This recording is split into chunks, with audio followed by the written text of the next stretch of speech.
Agora então vai começar a ficar bom, porque agora a gente vai começar a olhar os demonstrativos contábeis. Então, queria mostrar para vocês o seguinte, segundo a Lei 6.404 e com as suas alterações que nós tivemos aqui em 2007 e 2009, a gente pode dizer que os demonstrativos contábeis obrigatórios para todas as empresas e instituições são o balanço patrimonial, o primeiro, depois a demonstração de resultado do exercício. Esses dois, inicial, são os dois principais demonstrativos. Por quê? O balanço patrimonial demonstra todos os bens, direitos e obrigações da instituição e a demonstração de resultado apura se está dando lucro ou prejuízo nos períodos em que é feita essa apuração. Porém, além desses dois principais demonstrativos, nós temos ainda a demonstração de mutação do patrimônio líquido, que demonstra a riqueza dos sócios ou acionistas da instituição, como que foi a movimentação daquela riqueza, nós chamamos isso então de patrimônio líquido. Depois nós temos o fluxo de caixa, demonstra toda a entrada de recurso e para onde foi encaminhado esses recursos. E depois nós temos a demonstração de valor adicionado, que faz uma demonstração também da aplicação dos recursos, mostrando quanto foi pago em folha de pagamento, fornecedores, impostos e empréstimos, tudo segregado separadamente como que a empresa tem aplicado seus recursos. E quanto que da operação se adicionou valor à empresa ou à instituição.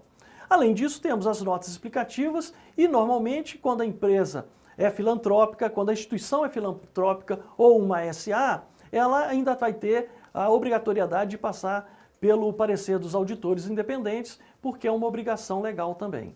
Bom, então, além desses demonstrativos obrigatórios, nós temos outros demonstrativos que, apesar de não obrigatórios, muitas instituições também os divulgam.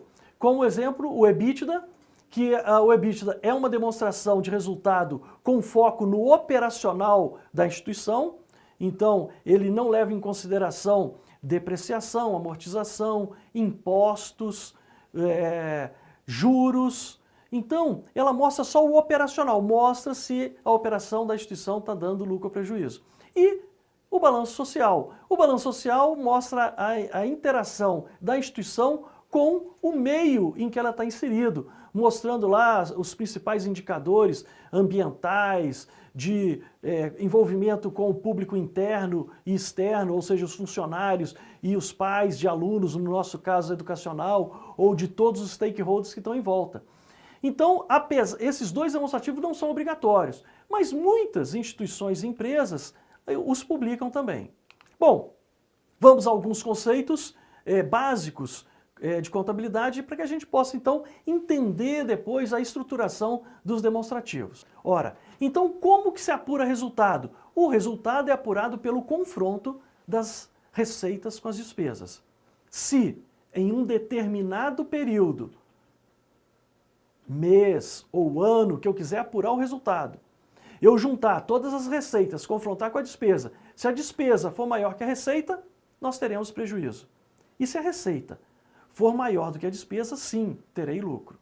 Bom, como nós falamos que receitas e despesas, nós temos duas formas de apropriação, que pode ser à vista ou a prazo, aqui também a gente pode dizer que há dois regimes de reconhecer a receita e despesa.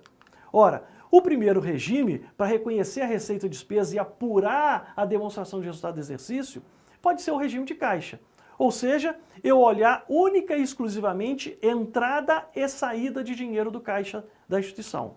Exemplo, receita, somente a receita recebida, aquilo que efetivamente entrou no caixa da instituição naquele mês, R$100. Despesa, efetivamente a despesa que saiu do caixa da instituição naquele mês, 30. Logo, eu posso dizer que nós obtivemos um lucro financeiro de 70. Diferentemente, se eu for apurar o resultado do exercício por regime de competência. No regime de competência, eu não estou preocupado com a entrada ou a saída do dinheiro do caixa.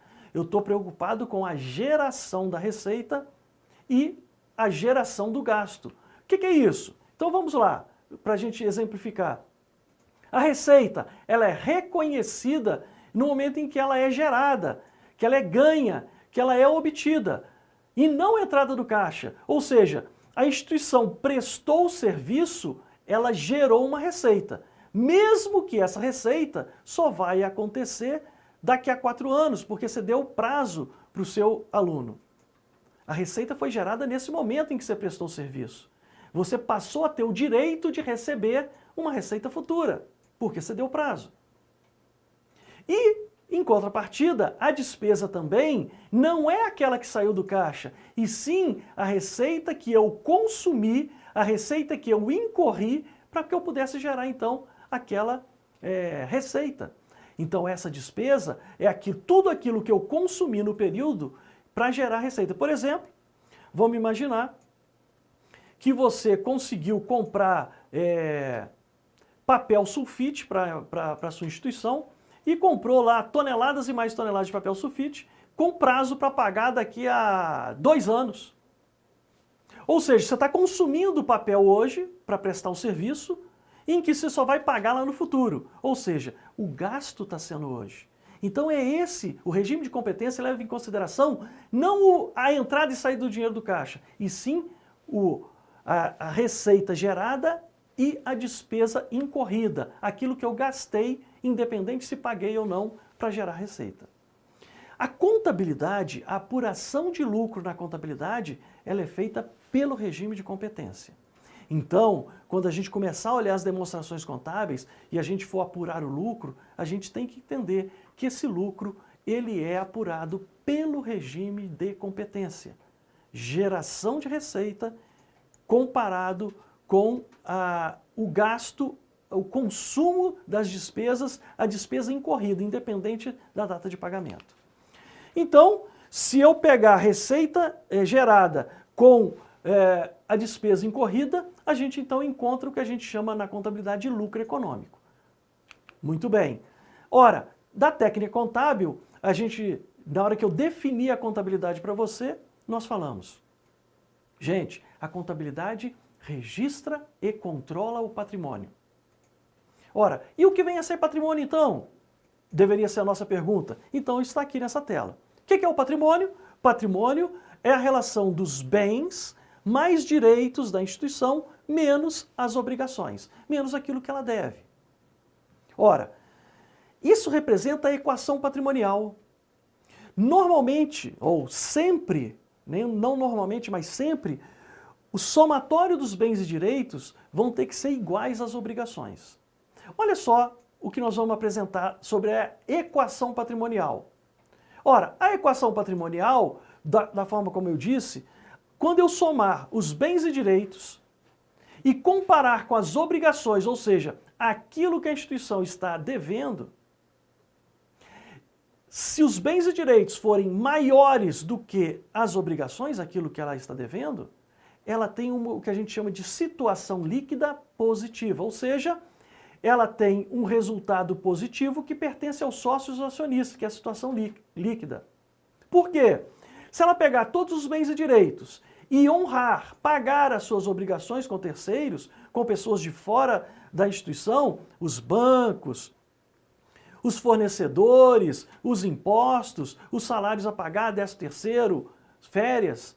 Se você pagar tudo e sobrar alguma coisa, é situação líquida positiva. Ou seja, os sócios, os proprietários, têm, liquidando o patrimônio, sobra alguma coisa que seria o lucro pertencente ao sócio acionista.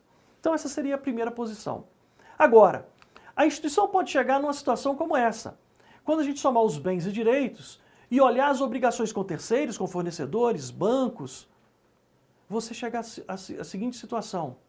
Se eu pegar todos os bens e direitos, eu simplesmente consigo pagar as obrigações com terceiros. Numa situação como essa, o patrimônio líquido, ou seja, a riqueza pertencente aos acionistas, aos sócios, é nula. Ou seja, coloquei ali PL, patrimônio líquido, nulo. Então, nesse momento, o sócio, se ele encerra as operações da instituição, ele não tem nada, ele não sairia com nada. E a pior situação seria se, num determinado momento, o somatório de bens e direitos forem menores que as obrigações com terceiros, isso geraria então uma situação líquida negativa. E isso mesmo que você está pensando. Se eu vender os bens e direitos, eu não consigo honrar as obrigações com terceiro, logo Situação líquida negativa significa que os sócios, para encerrar a instituição, teriam que colocar dinheiro dentro da instituição para encerrar, para honrar as obrigações que eles fizeram junto aos terceiros. Você olha e fala assim, mas é possível uma instituição ter patrimônio líquido, PL negativo, está funcionando? É, desde que tenha terceiros financiando as operações. Bancos, por exemplo, que emprestou dinheiro e de repente o empréstimo ainda não venceu e mesmo que vencer, a instituição não teria condição de pagar, ela geraria então a situação líquida negativa. Muito bem, então essas são informações importantes, são conceitos importantes de contabilidade para a gente então começar a debruçar sobre os demonstrativos contábeis.